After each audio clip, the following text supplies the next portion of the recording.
नगर के बहुत बड़े सेठ नींद न आने की वजह से बहुत परेशान थे। उन्होंने भगवान बुद्ध से आदर पूर्वक अपनी समस्या का समाधान पूछा। आइए इस कहानी में देखते हैं कि भगवान बुद्ध ने उनके समस्या का क्या समाधान बताया, जिससे सेठ जी ठीक हो गए और उनका जीवन बदल गया। बहुत समय पहले की बात है। किसी नगर में एक सेठ जी रहते थे। उनके पास अपार संपत्ति थी, लंबी चौड़ी हवेली थी, नौकर चाकरों की सेना थी, भरा पूरा परिवार था। सब तरह के सुख थे, पर एक दुख था। सेठ को रात को नींद नहीं आती थी। कभी आंख लग भी जाती तो भयंकर सपने आते। सेठ को बड़ी बेचैनी रहती। उन्होंने बहुत इलाज कराया, लेकिन रोग घटने के बजाय बढ़ता ही गया। उनके घर में खुशी का माहौल तो था, लेकिन सेठ जी के मन की शांति खो चुकी थी। वे हर रोज नए नए उपाय आजमाते, लेकिन कोई भी उपाय कारगर नहीं होता था। नगर के सभी लोग सेठ जी की परेशानी से वाकिफ थे। एक दिन नगर में यह खबर फैली कि भगवान बुद्ध अपने शिष्यों के साथ नगर में पधार रहे हैं। सेठ जी ने यह सुना तो वे बहुत उत्साहित हो गए। उन्होंने सोचा कि शायद भगवान बुद्ध उनकी समस्या का समाधान बता सकते हैं। भगवान बुद्ध नगर के पास ही एक बगीचे में ठहरे थे। वहां लोग अपनी अपनी समस्याएं लेकर आते और बुद्ध की शरण में शांति पाते थे। सेठ जी ने भी तय किया कि वे बुद्ध के पास जाएंगे और अपनी समस्या बताएंगे। वे जल्दी से तैयार होकर बगीचे की ओर चल पड़े। जब वे बुद्ध के पास पहुंचे तो उन्होंने बड़े ही आदर पूर्वक बुद्ध को प्रणाम किया और अपनी समस्या उनके सामने रखी।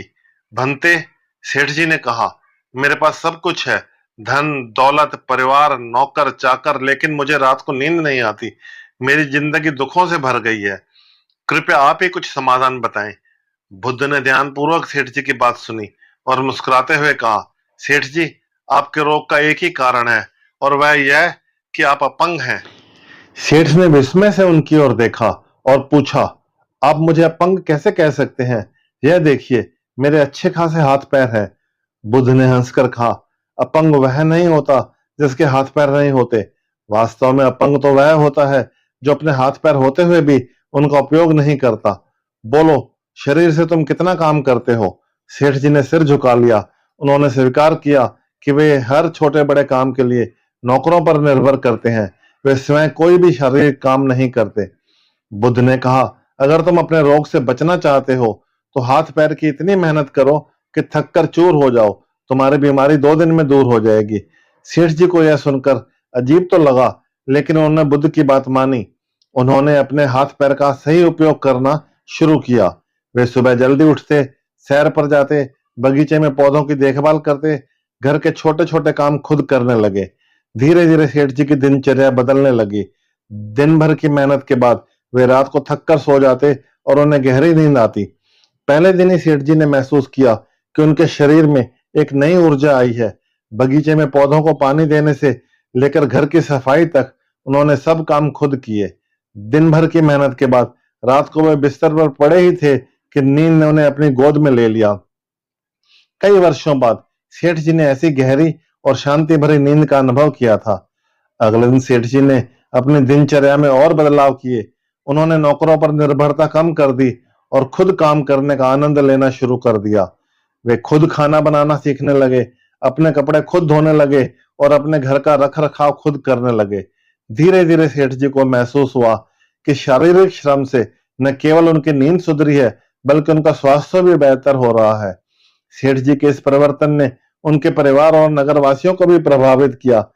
सभी लोग सेठ जी के इस बदलाव से हैरान थे और उन्होंने भी शारीरिक श्रम को अपने जीवन का हिस्सा बनाने का प्रयास किया। सेठ जी अब दूसरों को भी प्रेरित करने लगे कि वे अपने हाथ पैरों का सही उपयोग करें और स्वस्थ जीवन जिएं। बुद्ध की इस सीख ने सेठ जी का जीवन बदल दिया। उन्होंने समझा कि सच्चा अपंग वह होता है जो हाथ पैर होते हुए भी उनका उपयोग नहीं करता। उन्होंने यह भी सीखा कि शारीरिक श्रम न केवल शरीर के लिए अच्छा है, बल्कि मानसिक शांति के लिए भी आवश्यक है। अब सेठ जी का जीवन खुशहाल था और वे हर दिन नई ऊर्जा और उत्साह के साथ जीते थे। इस तरह सेठ जी ने अपने जीवन की नई दिशा पाई और उन्होंने हर दिन मेहनत और परिश्रम के साथ जीना शुरू किया। उन्होंने सीखा कि सच्ची खुशी और शांति शारीरिक श्रम और संतुलित जीवन में निहित है।